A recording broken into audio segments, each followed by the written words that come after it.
हाय दोस्तों, नमस्कार, प्रणाम, सलाम आप सभी को। आज हम इंडियन कंटेंट और थिंग्स ऑफ भोजपुरी चैनल के माध्यम से विधानसभा फरेंदा में पहुंचे। हमारे साथ में एक कवि जी हैं। क्या नाम आपका? मोतीलाल। मोतीलाल कवि जी हैं। बहुत अच्छे कलाकार हैं लोकगीत बिरहा के। और कौन सा गांव पड़ता है गुरु जी आपका?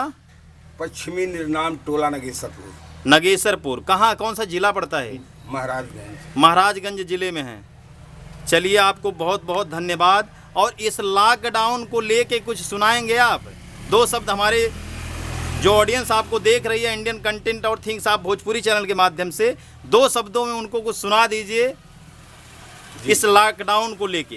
जी, आज सभी मैं श्रोता बंधुओं से कहना ये चाह रहा हूँ कि आज ये कोरोना का वायरस पूरे दुनिया में फैल चुका है और लोग इसके दहशत में पड़े हुए हैं।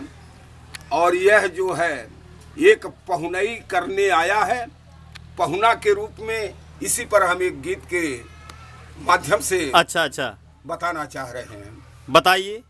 अरे भले कैला भले घरे आज गईला पहुना, ओह, भले कैला भले घरे आज गईला पहुना।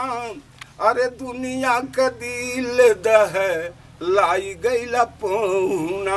अरे भले घर भले कैला भले घरे आज गईला पहुना।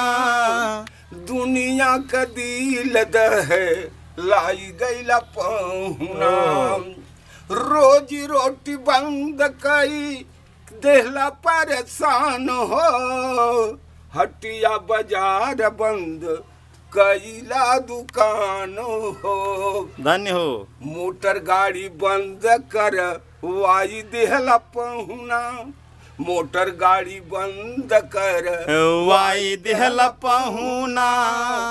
दुनिया का दिल दह लाई गईला पहुना।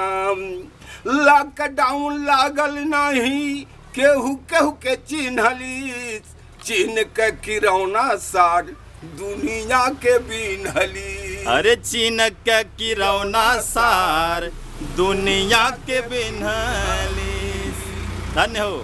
दुर्गत के नगारा बजवाई गईला पहुना। अरे दुर्गत के नगारा बजवाई गईला पहुना। दुनिया का दिल दह लाई गईला पहुना। अरे दुनिया के दिल दह लाई गईला पहुना।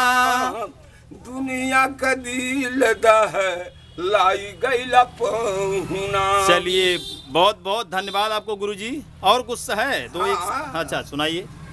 और है, अरे देवी देवता के हुनाई कैलस मदतिया, सोखा गुनिया हारी गईले अपन हिमतिया।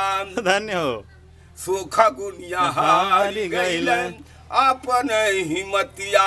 अरे सबके मुंह पे करी खा लगवाही गईला पहुना, सबके मुंह पे करी खा लगवाई गईला पहुना।